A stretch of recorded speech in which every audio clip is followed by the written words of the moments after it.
వామపక్ష నేతలతో జనసేన అధినేత భేటీ అయ్యారు. ఇదే అంశానికి సంబంధించి మరిన్ని updates Vijayawada party Janasena party కార్యాలయం నుంచి మరిన్ని అప్డేట్స్ మా ప్రతినిధి నేతాజీ లైవ్ లో అందించడానికి సిద్ధంగా ఉన్నారు.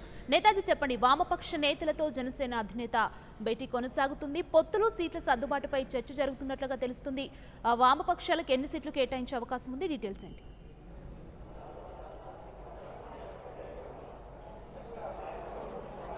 విజయవాడలోని జనసేన పార్టీ రాష్ట్ర కార్యాలయంలో జనసేన అధినేత పవన్ కళ్యాణ్తో వామపక్ష నేతల భేటీ సుదీర్ఘంగా కొనసాగుతుంది. దాదాపు 2 గంటల పాటు ఈ భేటీ కొనసాగిందని మనం చెప్పాలి. ఇంకా కొనసాగుతూనే ఉంది. మొత్తం వామపక్ష నేతలంతా కూడా 26 అసెంబ్లీ స్థానాలను 4 పార్లమెంట్ స్థానాలను కోరుతున్నారు. ఈ విషయంలో జనసేన అధినేత పవన్ కళ్యాణ్ అసెంబ్లీ స్థానాలకు సంబంధించి 18 ఇచ్చేందుకు సుముఖంగా ఉన్నారు. అలానే 2 పార్లమెంట్ స్థానాలను ఇచ్చేందుకు ఆయన అంగీకారం తెలిపినట్టుగా మనకి సమాచారం అందుతుంది. ఎలా చూసినా కూడా ఇప్పటికే బీఎస్పీ తోటి 21 అసెంబ్లీ స్థానాలకు 3 పార్లమెంట్ స్థానాలకు అంగీకారం కుదిరింది. ఇప్పుడు వామపక్ష నేతలతో కూడా అంగీకారం కుదిరితే ఇక ఎన్నికల ప్రచార సభల్లో ఉమ్మడిగా పాల్గొనాలని నిర్ణయం అయితే తీసుకున్నారు. మరోవైపు బీఎస్పీకి సంబంధించి మాయావతి దూతగా వచ్చిన ఎవరైతే రాజ్యసభ సభ్యులు వీర్ సింగ్ ఉన్నారో ఆ వీర్ సింగ్ కూడా ఈరోజు జరిపిన చర్చలు ఫలప్రదమయ్యాయి. తెలంగాణలో మాత్రం ఇంకా ఎన్ని పార్లమెంట్ స్థానాల్లో బీఎస్పీ పోటీ చేస్తుంది అన్న దాని మీద అయితే క్లారిటీ రాలేదు. రేపు మరోసారి సమావేశమై తెలంగాణలో కూడా ఎన్ని స్థానాల్లో పోటీ చేయాలన్న దాని మీద ఒక స్పష్టతనివ్వాలని జనసేన అధినేత పవన్ కళ్యాణ్ నిర్ణయించారు. ఇప్పుడు సిపిఐ సిపిఎం నేతలతో ఆయన విడివిడిగా సమావేశమయ్యారు. వారు కోరుతున్న సీట్లు ఏవైతే ఉన్నాయో వాటిని ఇచ్చేందుకైతే ఆయన అంగీకరించినప్పటికీ పూర్తి స్థాయిలో అంటే వాళ్ళు 13 సీట్లు కోరుతున్నారు కాబట్టి అన్ని కాకుండా 8 ఇచ్చే విధంగా ఆయన కోరినట్టుగా తెలుస్తుంది. ఈ విషయంలో ఏది ఏమైనా కూడా ఈరోజు ఒక స్పష్టత వచ్చే ఛాన్స్ అయితే ఉంది.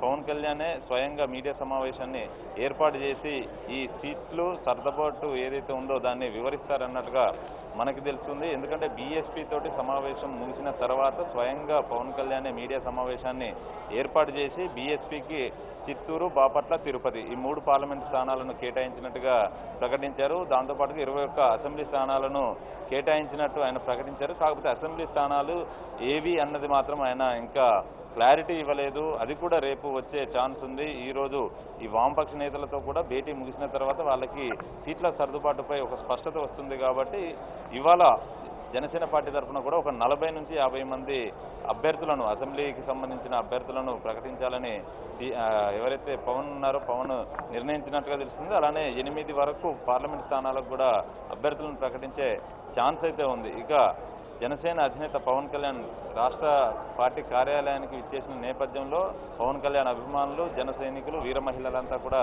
ఇక్కడికి వస్తున్నారు. అలానే ఆశావాహులు కూడా జనసేన పార్టీ కార్యాలయానికి వస్తున్నారు. పవన్ కళ్యాణ్ ఎప్పుడెప్పుడు తన సెకండ్ లిస్టుని ప్రకటిస్తారా, అందులో తమ పేర్లు ఉంటాయా లేదా అన్న టెన్షన్తో వారంతా కూడా ఇక్కడ ఎదురు చూస్తున్న పరిస్థితి ఉంది. మరి కొంతమంది వీర మహిళలు మాత్రం పార్టీ బలోపేతానికి కృషి చేస్తున్నారు. ఇక్కడ మనతో కొంతమంది వీర మహిళలు కూడా ఉన్నారు. వీళ్ళు ఎక్కడి నుంచి వచ్చింది వారి మాటల్లోనే అడిగి తెలుసుకున్నాం. మీరు ఎక్కడి నుంచి వచ్చారండి? నేను కడప జిల్లా నుంచి రాజంపేట నియోజకవర్గం నుంచి వచ్చాను సార్. నా పేరు తుషార, రాష్ట్ర పార్లమెంటరీ వర్కింగ్ కమిటీ సభ్యురాలిని. మేము కడప జిల్లా నుంచి రాజమండ్రి ఫంక్షన్కి అని వచ్చాము. కానీ కొన్ని అనుమానిక కారణాల వల్ల ఎమ్మెల్యే అభ్యర్థిగా ప్రకటించిన వ్యక్తిని మేము యాక్సెప్ట్ చేయట్లేదు. ఎందుకంటే నిస్సహాయత స్థితిలో జన సైనికులు ఉన్నారు. ఆవిడ కరెక్ట్ వ్యక్తి కాదు ఆ అభ్యర్థిగా, ఎమ్మెల్యే అభ్యర్థిగా అని మేము అది పవన్ కళ్యాణ్ గారికి తెలపడానికి జన సైనికులు అందరము కలిసి ఇక్కడికి వచ్చామన్నమాట. గత 3 రోజుల నుంచి మనము వెయిట్ చేస్తున్నాం సార్ అపాయింట్మెంట్ కోసము. ఆయన చాలా బిజీగా ఉన్నారు. ఎందుకంటే మీటింగ్స్ జరుగుతున్నాయి. వరుస మీటింగ్స్ వల్ల ఆయనను కలవలేకపోతున్నాము. ఎమ్మెల్యే అభ్యర్థిగా ప్రకటించిన ఆ వ్యక్తిని యాక్సెప్ట్ చేయలేక జన సైనికులందరూ చాలా నిస్సహాయ స్థితిలో ఉన్నారు. ఈ విషయాన్ని ఈ రోజుతో టోటల్గా అందరినీ ప్రకటించాలని అనుకుంటున్నారని తెలిసింది. దానికోసమే మేమందరం వెయిట్ చేస్తున్నాము. వీర మహిళలు అందరూ వెయిట్ చేస్తున్నారు. పార్టీ సింబల్ పట్ల ప్రజల నుంచి ఎలాంటి స్పందన వస్తుంది? పార్టీ సింబల్ ఇంకా గాజు గ్లాస్ గుర్తు అందరికీ తెలిసిందే. ఆ సింబల్ అందరికీ నిజ జీవితానికి దగ్గరగా, అంటే కార్మికులకి దగ్గరగా ఉండే మన సామాన్యుడికి దగ్గరగా ఉండేది కాబట్టి ఆ గాజు గ్లాస్ అనేది అందరికీ రీచ్ అయింది. పర్టికులర్గా చెప్పాలంటే గాజు గ్లాస్ అనేది మనలోని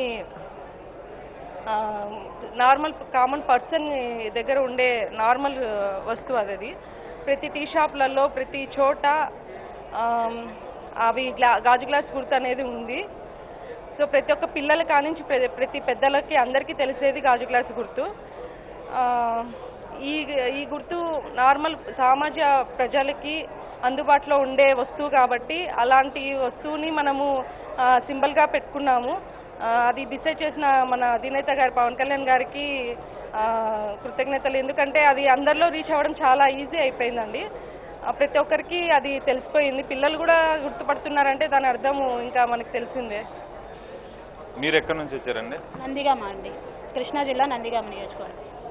నందిగామలో జనసేన పార్టీ పరిస్థితి ఎలా ఉంది? చాలా బలపడిందండి.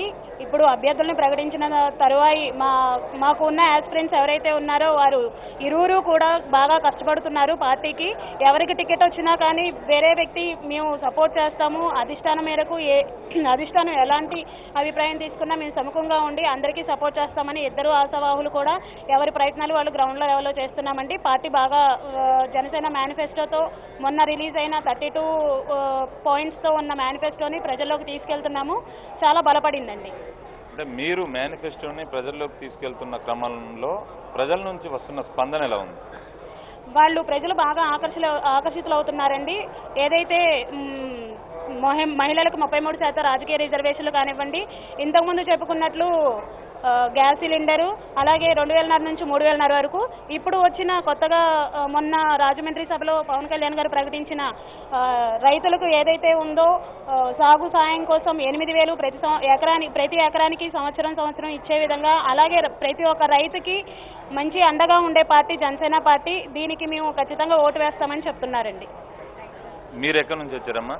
విజయవాడ అండి, కృష్ణా జిల్లా. ఇక్కడ ఎలా ఉంది జనసేన పార్టీ పరిస్థితి? చాలా బాగుందండి. పవన్ కళ్యాణ్ యొక్క జనసేన పార్టీ చాలా బ్రహ్మాండంగా ఉంది. ఇంకా పవన్ కళ్యాణ్ గారి యొక్క ఈ యొక్క జాయిన్ అవ్వే వాళ్ళు కూడా ఐఏఎస్లు, ఐపీఎస్లు, మంచి చదువుకున్న పెద్ద పెద్ద నాయకులు వస్తున్నారండి.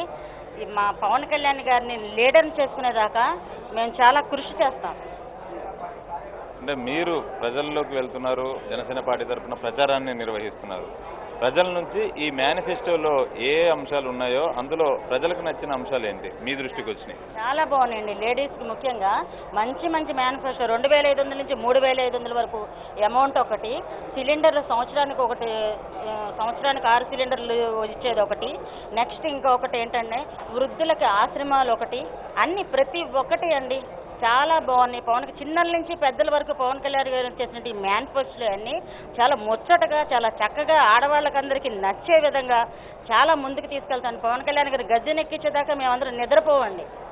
అయితే అటు అధికార విపక్ష పార్టీలు కూడా ఇష్టం వచ్చినట్టుగా హామీలు ఇస్తున్నాయంటూ పవన్ కళ్యాణ్ అంటున్నారు.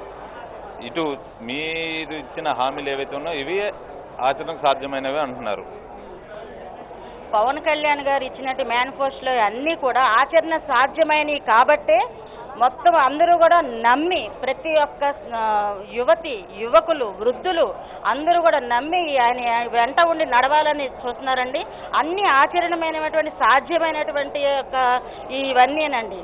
వేరే పార్టీలకు మళ్ళీ చేసేదొకటి, చెప్పేదొకటి అన్ని ఒక ఏమి లేదండి. కాకుండా పవన్ కళ్యాణ్ గారు శ్రీ పవన్ కళ్యాణ్ గారు చేసిన అన్ని పెద్ద ఐఏఎస్లు, ఐపీఎస్లు మొత్తం అందరూ చేసి కూర్చొని సమీకరణలు చేసింది కాబట్టి ఇది చాలా ముందుకెళ్తుందండి. రాబోయే కాలానికి సీఎం పవన్ కళ్యాణ్ గారే అని మేమందరం ఆడవాళ్ళమందరం బల్ల గుద్ది చెప్తున్నాం. అమ్మ మీరు ఎక్కడి నుంచి వచ్చారు? కృష్ణలంక. మీ పేరు? ధనలక్ష్మి. పార్టీకి సంబంధించిన ప్రచారం ఎలా కొనసాగుతుంది? బాగా సాగుతుంది. ఇది మొత్తంగా ఇక్కడున్న వీర మహిళలంతా ఒకటే చెప్తున్నారు, కాబోయే సీఎం జనసేన అధినేత పవన్ కళ్యాణే. మా వంతుగా మేము కృషి చేస్తూనే ఉన్నాం పార్టీ గెలుపుకు సంబంధించి అంటూ ఇక్కడ ఉన్న వీర మహిళలు చెప్తున్నారు. అలానే కొన్ని చోట్ల ఇప్పటికే ప్రకటించిన అభ్యర్థులు ఎవరైతే ఉన్నారో ఆ అభ్యర్థుల పట్ల స్థానికంగా ఉండే జన సైనికుల్లో కొంత అసంతృప్తి అయితే ఉంది. అలాంటి అభ్యర్థులు ఎవరైతే ఉంటారో వారిని మార్చే వీలుంటే మారిస్తే బాగుంటుంది అన్నట్టుగా ఇక్కడికి వచ్చిన వీర మహిళలు జన సైనికులు చెప్తున్న పరిస్థితి అయితే ఉంది. Right, thank you Netaji. For more updates, please subscribe 99 TV Telugu.